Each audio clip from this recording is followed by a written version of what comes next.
आज के इस क्लास में हम कक्षा 9वीं विषय संस्कृत का सेट ए पढ़ेंगे और वार्षिक परीक्षा के लिए मोस्ट इम्पोर्टेंट क्वेश्चन ही हम पढ़ेंगे। वार्षिक परीक्षा में अच्छे अंक अगर आपको चाहिए तो जितने भी प्रश्न आपको बताए जा रहे हैं सभी को आप कंप्लीट जरूर करें। तो चलिए अब बिना किसी देरी के हम हमारे प्रश्नों की ओर हम बढ़ते हैं। तो ये आपका पहला प्रश्न है, उचितम विकल्प चित्वा लिखत। पहला है लता शब्दस्य षष्टमी विभक्ते बहुवचनस्य रूपम भविष्यति, तो इसका आंसर आएगा आपका लतासु। दूसरा है भानु शब्दस्य चतुर्थी विभक्ते रूपम किम, तो इसका आएगा भानवे। और गा नंबर का है औद्योलिखितेषु अव्यय पदम नास्ति, तो इसका आंसर आएगा आपका पत्र। और घ नंबर का है बालकः शब्दस्य पश्चिमी विभक्ते रूपम अस्ति, तो इसका आएगा बाल कात। अगला है आपका अत्र पूजनम भविष्यति अस्मिन् वाक्ये अव्ययपदम अस्ति, तो इसका आंसर आएगा आपका अत्र। और ये 4 नंबर का है फल शब्दस्य तृतीय विभक्ति रूपेम अस्ति, तो इसका आएगा फलेन। तो देखिए सारे मोस्ट इम्पोर्टेंट क्वेश्चनों को हम सेटों के माध्यम से कंप्लीट करेंगे। वार्षिक परीक्षा में अगर आप अच्छे अंकों से पास होना चाहते हैं तो भरोसा रखें, जितने भी सेट आपको बताए जा रहे हैं सभी को आप कंप्लीट करें।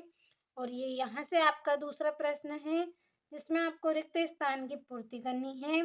पहला है आपका गमिष्यसि इतस्मिन् पदे डेडेस धातु अस्ति, तो गम। और दूसरा है प्रचार्यः इतस्मिन् पदे डेडेस इति उपसर्ग अस्ति, तो इसका आएगा प्रा।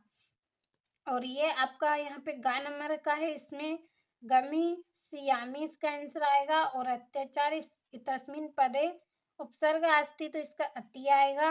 और डा नंबर का आएगा आपका पठती। और 4 नंबर का आएगा आपका, ये यहाँ पे मैंने आंसर इसका कर दिया है, अच्छे से आपको पढ़ लेना है। और ये आपका तीसरा प्रश्न है जिसमें आपको जोड़ी करनी है, तो यहाँ से आप अच्छे से स्क्रीनशॉट लीजिए और यहाँ से भी आप अच्छे से स्क्रीनशॉट लीजिए।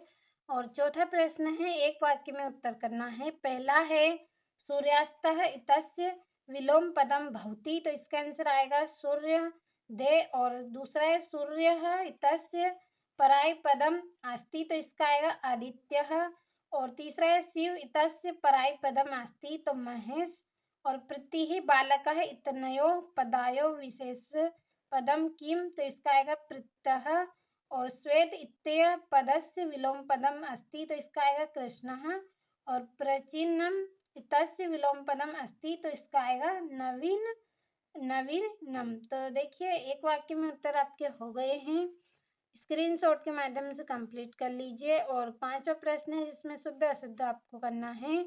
तो ये आपका पहला है प्रतीकः तस्मिन् पदे अयादि संधि अस्ति, तो ना। घनश्यामः पदे कर्मधारय समास वर्तते, तो आम। और सदैव तस्मिन् पदे दीर्घ संधि अस्ति, तो ना। और सूर्य प्लस इसः बराबरी पे सूर्य भवति, तो इसका आंसर आएगा आम। और पितरः पदे अवयवी भाव समास भवति, तो ना। और स्वर्ग स्वागतमः इतस्मिन् पदे यन संधि अस्ति, तो आम। तो ये आपका 5वां प्रश्न भी अच्छे से कंप्लीट हो गया है, आप कंप्लीट कर लीजिए। और छठा है कालः कस्य रसम्भ पीबती, और माता काम अधि सत, और सरोवर नामः हानि कदा भवति। और ये आपका यहाँ पे 9वां है मानवनाम चेतासी की दृशानि भवन्ति। और ये आपका यहाँ पे 10वां प्रश्न है 90 के बाद। और 2-2 नंबर के प्रश्न हैं आपके, अच्छे से आप कंप्लीट कर लें। भरोसा रखिए वार्षिक परीक्षा में अच्छे अंक ही आपको प्राप्त होंगे। बस जितने भी प्रश्न आपको बताए जा रहे हैं सभी को आप कंप्लीट करते चलें। ये यहाँ से आपका 13वां है, और ये 14वां प्रश्न है, और ये 15वां है, और ये आपका 16वां प्रश्न।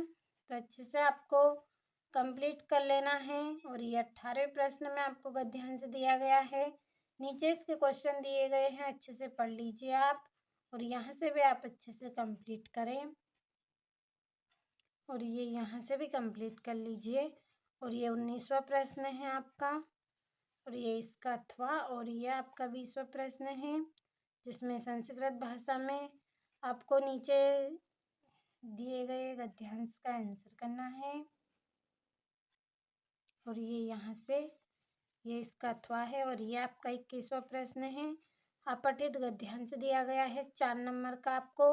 अच्छे से आप इस गद्यांश को पढ़िए और नीचे लिखे प्रश्नों का आंसर करना है आपको। और ये 22वां प्रश्न है, इसमें आपको एक अवकाश करनी है, संस्कृत भाषा में 4 नंबर की है। और 23वां प्रश्न है जिसमें आपको संस्कृत भाषा में निबंध करना है। तो जितने भी प्रश्न आपको बताए गए हैं सभी को आप कंप्लीट करें, भरोसा रखें। वार्षिक परीक्षा में आपको अच्छे ही अंक प्राप्त होंगे। बस सारे प्रश्नों को आप कंप्लीट करते चलें।